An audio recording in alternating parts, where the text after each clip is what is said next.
Buenos días, quien le habla es la profesora María Virginia Bisoño. Vamos en esta oportunidad a hablar de lo que es el estudio del líquido seminal y las patologías clínicas asociadas a él. Esta es una prueba relativamente simple, pero de gran importancia para la evaluación de la infertilidad y sobre todo para el estudio de enfermedades genitales masculinas. También puede ser útil en otras patologías como son la exposición a productos químicos, factores ambientales y hasta los propios medicamentos. El análisis de líquido seminal inició sus estudios con la andrología. Muchos hombres con disfunciones sexuales, entre ellas los trastornos de erección, la impotencia sexual, llegaron a los consultorios a exponer sus casos. Con el tiempo se tornó indispensable, pero para la fertilidad, entre ellas la reproducción asistida, las cuales tenían un alto porcentaje de efectividad en aquellas parejas que querían concebir un hijo.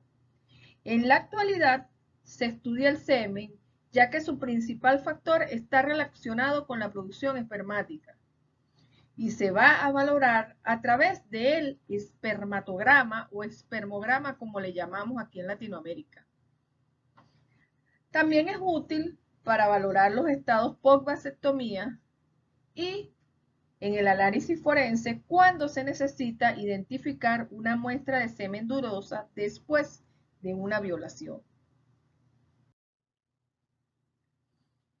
Pero en sí, ¿qué es lo que vamos a estudiar? Vamos a analizar el semen, que es un líquido blanquecino que es liberado durante el eyaculado y que tiene los espermatozoides. Aparte de eso, también tiene otro tipo de células, como son leucocitos, y estos espermatozoides se van a producir o van a nadar en un líquido hasta llegar al punto final con el eyaculado. En esta fotografía tenemos los principales órganos del aparato reproductor masculino, entre ellos todo lo que es el sistema de conductos, todo lo que es el sistema de soporte y todo lo que es la parte de las glándulas.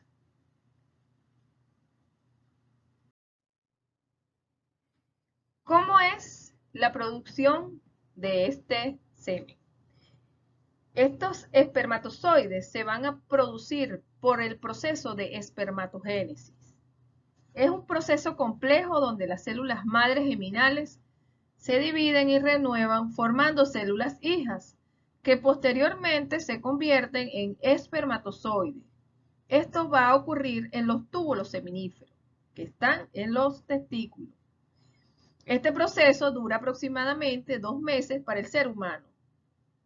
Los túbulos seminíferos están recubiertos por las células de Sertoli o células de sostén, las cuales están unidas fuertemente para dividir el espacio entre esos túbulos seminíferos.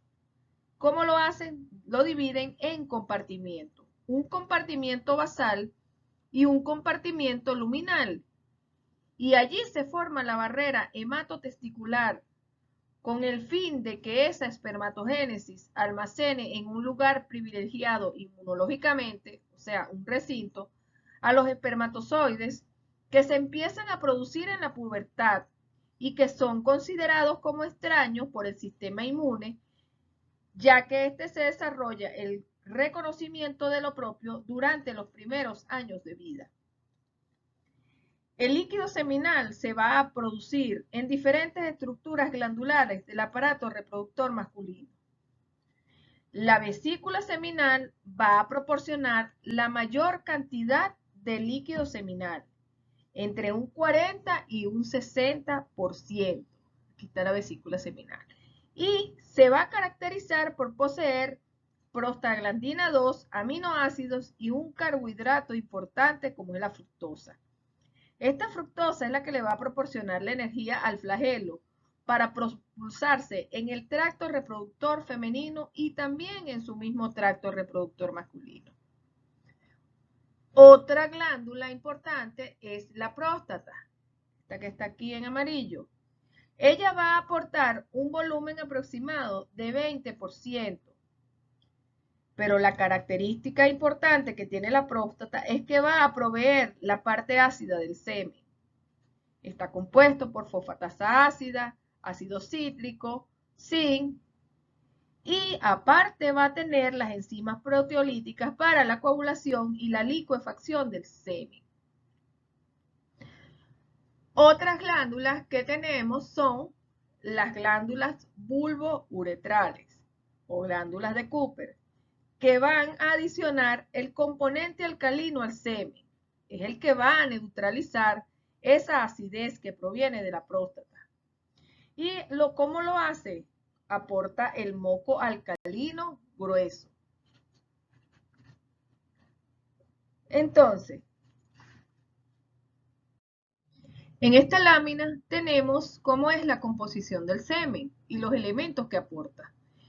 Lo que es el epidídimo aporta los elementos formes, que son los espermatozoides, en un 5%, y la parte líquida la aporta la vesícula seminal en un 60-70%, la próstata en un 20-30% y las glándulas bulbouretrales o las glándulas de Cooper aportan lo que es el moco alcalino en un 5%. Este semen se va a analizar a través de un espermograma. Una vez recolectada la muestra, es llevada al laboratorio, se realiza una evaluación macroscópica y una evaluación microscópica. Pero antes es importante señalar lo siguiente. Para la recolección de la muestra existen unas recomendaciones importantes que se le deben dar al paciente para traer la misma al laboratorio y nosotros poder obtener unos resultados óptimos. La recolección debe de tener un periodo de abstinencia de 2 a 3 días, pero no más de 7. Se debe recolectar por masturbación, obtenida en un frasco estéril de boca ancha, y debe de ser protegida del frío y de la temperatura ambiente, es decir, debe traerse cercana al cuerpo. Se debe de llevar al laboratorio antes de la primera hora de su obtención y en el caso de que sea para un espermocultivo, debe de tener de 5 a 7 días de abstinencia y el tiempo transcurrido desde la obtención hasta su análisis no debe de pasar de 3 horas. Entre las características macroscópicas que vamos a evaluar se encuentra el volumen. El valor de referencia es de 2 a 6 mililitros, pero actualmente la Organización Mundial de la Salud acepta hasta 1,5. Cuando tenemos un incremento del volumen de semen, se debe a periodos de abstinencia prolongados o también se puede deber a pacientes con varicocele. Por otro lado, cuando encontramos un volumen disminuido, tenemos que pensar en una recolección incompleta, una pregunta que hay que hacerle al paciente, o alteraciones en la fertilidad, ausencia de alguno de los componentes uretrales, específicamente en la vesícula seminal. Es importante tener esto presente. Otra característica macroscópica va a ser el color. El color normal es opalescente, blanquecino, translúcido, como se ve aquí. Muchas veces el color se lo va a dar las flavinas, pero un color verde amarillento se debe a infecciones en la próstata. Amarillo puede ser presencia de orina en el esperma. Rojo o rosado, un sangrado de cualquier órgano interno, no necesariamente tiene que ser la próstata, pero lo ponen como con más frecuencia en la próstata, o algo texturizado, gelatinoso con bultos, es deficiencia de testosterona. Otra característica macroscópica que vamos a medir es el pH. El pH óptimo está entre 7,2 y 8. Es un pH completamente alcalino. Cuando el pH está por encima de 8, se refiere a un pH bastante alcalino, infecciones del tracto reproductor. Y en el caso de que este pH esté en menor de 7, se debe a un incremento en el líquido prostático, que puede ser que se liberó, o deficiencia de líquido seminal, o deficiencia de algún líquido en los bilateralmente de las glándulas uretrales. El semen tiene un aspecto transparente, homogéneo y no debe estar turbio. Y con respecto a la viscosidad, es como un gel, cae como una gota. Nosotros vamos a encontrar un incremento en la viscosidad en el caso de problemas inflamatorios, en el caso de inflamaciones de la próstata, una prostatitis, o en un incremento del moco, en el caso de presencia de anticuerpos antiespermatozoides que van a aglutinar el semen y que van a darle esa consistencia más viscosa.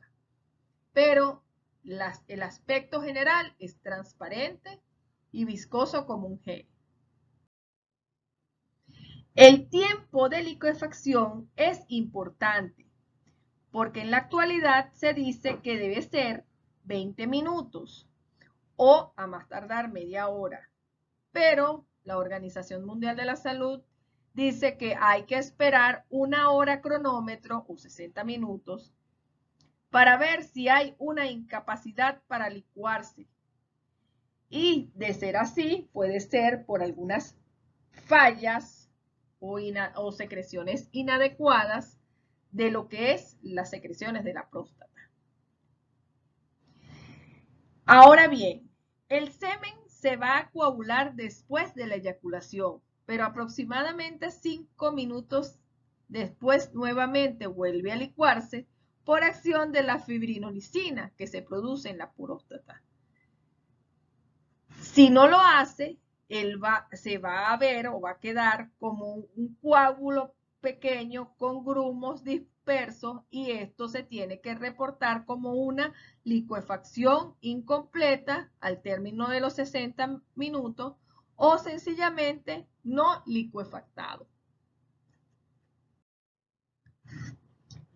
Entonces nosotros vamos a observar, con todo esto que hemos dicho de estas características macroscópicas, anormalidades en el semen. Hablamos de un aumento en la turbidez del semen cuando hay un aumento de células. Esas células pueden ser leucocitos o también pueden ser células espermáticas. Hay que hacer el diagnóstico diferencial entre lo que es los leucocitos y las células espermáticas y lo hacemos a través de lo que es la leucocitoesterasa.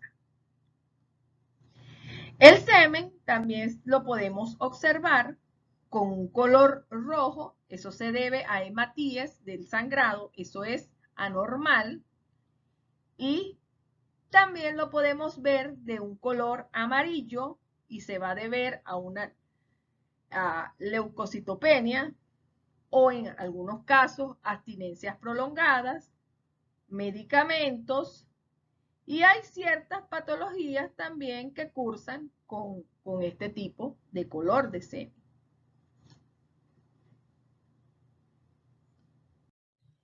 El examen microscópico me va a evaluar el espermatozoide como tal. Morfológicamente tiene una cabeza, un cuerpo y una cola. Este examen también me va a permitir evaluar la cantidad de espermatozoides que hay en el concentrado. Puedo medir también la movilidad, la vitalidad y también me va a servir para evaluar células que no son espermatozoides, sino leucocitos, células de la progenie espermática, células inflamatorias, cristales, etc. Comenzamos con el recuento de lo que son los espermatozoides. Se utiliza la cámara de Neubauer, la misma que nosotros utilizamos para el conteo de leucocitos. Solo que se cuentan los espermatozoides que están completos. Los incompletos no se cuentan. se montan en una dilución previa. Los valores de referencia están entre 15 y 250 millones por mililitro. Eso es lo que hacemos con esta cámara de Neubauer. En los laboratorios de fertilidad se utiliza la cámara Mackler. Esta cámara se utiliza para reproducciones asistidas. La técnica es sin dilución. La cámara fue diseñada para medir directamente el semen. Esta cámara metálica posee un vidrio circular central que tiene una red impresa con 100 cuadritos en la parte inferior. Cada cuadrito es de 0,01 mililitro por cada lado y me representa en total esa red 1 milímetro cuadrado. Está diseñada para colocar una gota de 10 microlitros. Y al colocarle el cubrematímetro, que no es un cubrematímetro como el que nosotros conocemos, rectangular de vidrio, sino que es un anillo de metal con un vidrio en la parte interior que tiene 4 paticas que posan sobre la base metálica. En el momento que se coloca la gota, lo que hace es que la oprime hasta que las paticas llegan a la base de la cámara.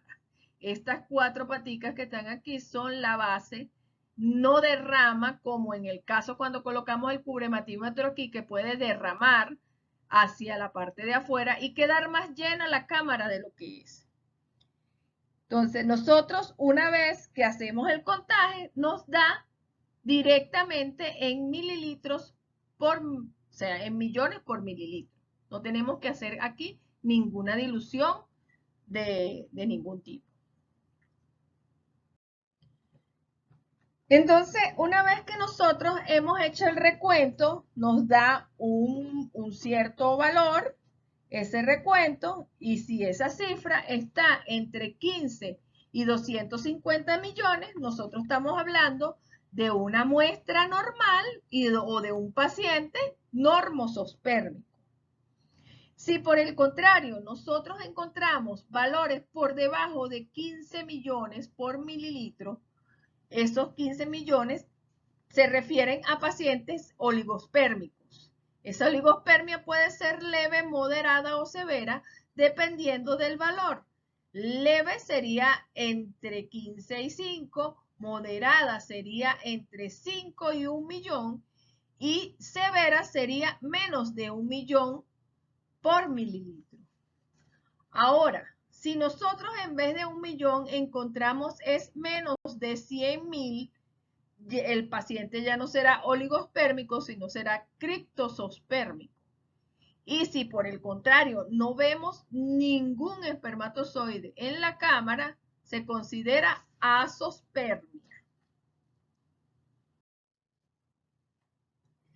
Cuando hablamos de movilidad, tradicionalmente este reporte era muy subjetivo porque influía mucho lo que era el operador. Se examinaba una muestra y anteriormente existían 4 categorías para colocarla. En la actualidad existen 3 categorías. Existe la movilidad progresiva, la movilidad no progresiva y los inmóviles. Se dice que la sumatoria de lo que es la movilidad progresiva y la no progresiva debe estar por encima del 40%. Y que de este 40%, el 32% o más debe ser progresivos móviles. O sea, entonces los pacientes que tienen menos de 32% con movilidad no progresiva se consideran pacientes astenosospérmicos porque lo ideal es tener más del 40% de movilidad. Otra característica que podemos evaluar es la vitalidad. Tenemos los espermatozoides vivos y los espermatozoides muertos. Los espermatozoides que se tiñen son los espermatozoides muertos. Los que no se tiñen son los espermatozoides vivos. En el caso de la vitalidad, los valores de referencia son 58% vivos. El porcentaje restante, pues, tiene que ser muertos. ¿Cuál es la coloración para hacer esto? La tinción se hace generalmente con eosina y por eso uno ve los teñidos se ven naranja o rojos. En el caso de que nosotros tengamos una cantidad por encima del 50% de espermatozoides teñidos, la muestra será necrozospérmica, ¿okay? Porque hay muchos espermatozoides muertos. Deberían haber no por encima de 50. Si estamos hablando que el 58% debe estar vivo, debería de ser por debajo de 40 la necrospermia. Seguidamente vamos a hablar de lo que es la morfología. La morfología de los espermatozoides por el criterio convencional es que tienen que tener una cabeza oval con su respectivo núcleo y acrosoma, una pieza media que es el cuello y un flagelo. Y que en ese criterio convencional decía que entre los valores de referencia había que tener más del 30% esta morfología. Después existen otros criterios que son los criterios de Kruger, donde se habla de que tiene que haber un porcentaje mayor al 14% de espermatozoides morfológicamente normales, pero la Organización Mundial de la Salud considera que con un 4% de espermatozoides normales está bien para lo que es la parte de reproductividad. Esta muestra o esta morfología, nosotros igualito tenemos que hacer una tinción que puede ser con azul de metileno o con cualquiera de los colorantes con que nosotros teñimos los frotis, ya sea Gien, Sunrise, Papa Nicolau. Y tenemos que tener un porcentaje mayor al 4% para hablar de morfológicamente normales. Y si están por debajo de ese 4%, se llama teratozospérmico. Entonces, ¿qué tipo de defectos vamos a encontrar nosotros? El espermatozoide normal debe tener una longitud global de entre 50 y 60 micras. Su cabeza no debe de medir más de 5 micras y es oval y alargada. Y el cuello debe de igual de medir esa misma cantidad de micras, 5 micras, pero no puede pasar. La cola entre 40 y 50 micras. Entonces nosotros vamos a encontrar defectos en la cabeza, dobles cabezas, cabezas cortas, cabezas alargadas, cabezas gruesas, cabezas grandes. Vamos a tener espermatozoides sin el acrosoma, que es esta parte de la punta. Acuérdense que este es el núcleo y este es el acrosoma. Vamos a tener defectos de cuello, doble cuello, cuello en zigzag, cuello abultado, cuello delgado, cuello grueso. Y vamos a tener defectos en la cola, colas cortas, colas segmentadas y colas enrolladas. Entonces aquí tenemos nosotros un resumen de lo que son los valores de referencia. El volumen normal debe ser mayor a 1,5, pero se acepta este volumen. El recuento debe ser más de 15 millones por mililitros, 20 hasta 250 millones. La movilidad se deben de mover más del 40%, la morfología debe ser más del 4% formas normales y la vitalidad debe ser más del 58% estar vivos. Esta lámina se la traigo de manera informativa. Aquí vemos que también el espermograma se puede realizar a través de un análisis automatizado. Son equipos automatizados donde todas las tinciones y las coloraciones para poder hacer el análisis las hace el operador.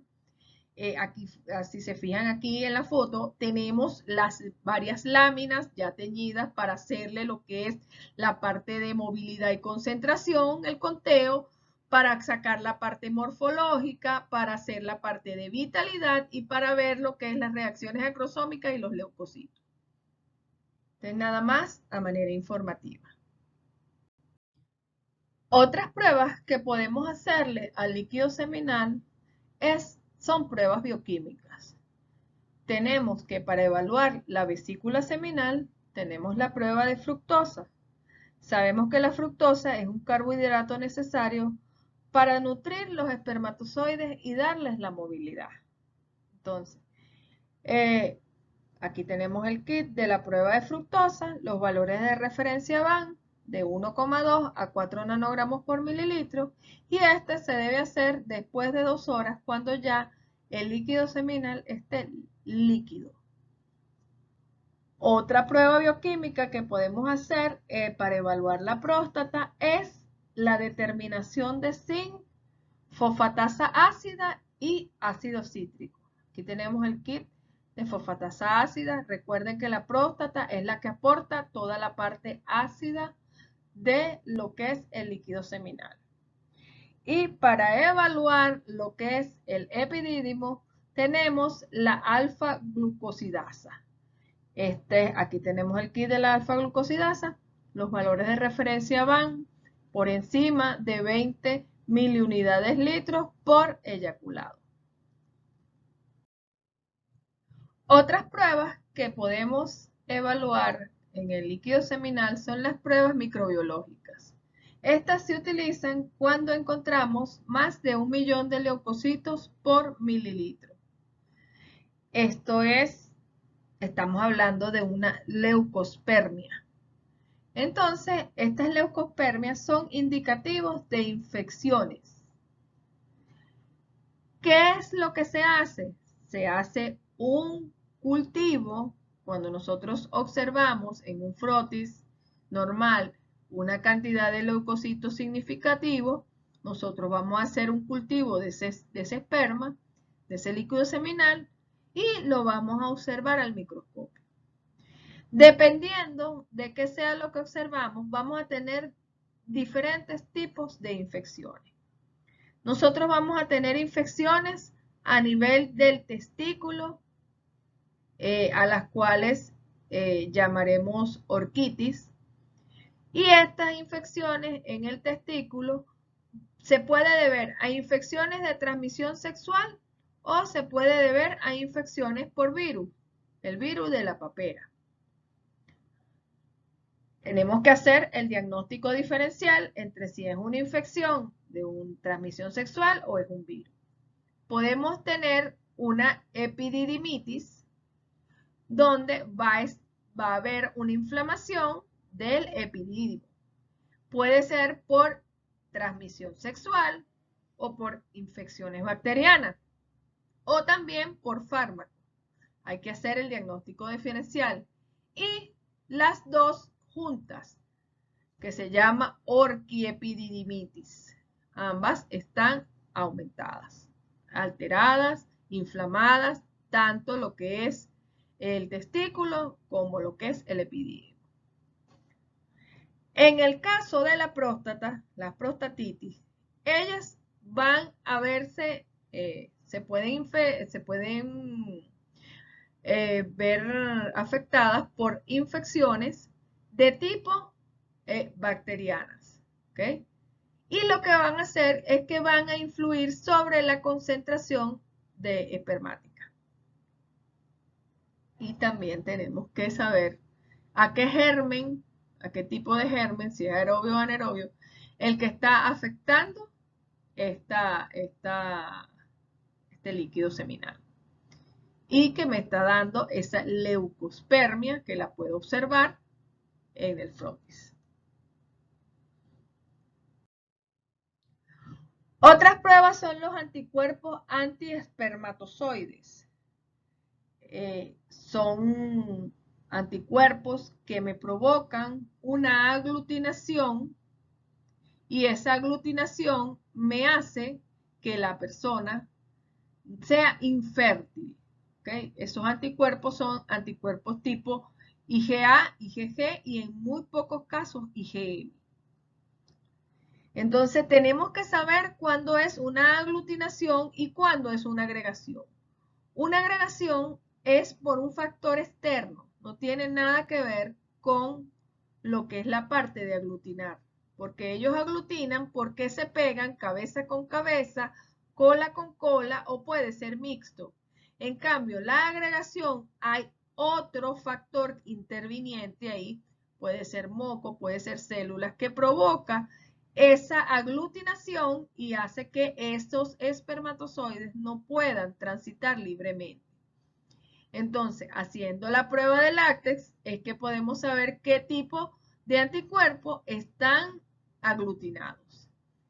Pueden ser anticuerpos del mismo tracto genitourinario masculino, como puede ser anticuerpos de lo que es el cérvix, de aquí de lo que es la parte del útero materno, que provocan una aglutinación cuando entran a lo que es el útero y no permite el paso de estos anticuerpos, no permiten el paso de los espermatozoides a lo que es la parte superior del útero.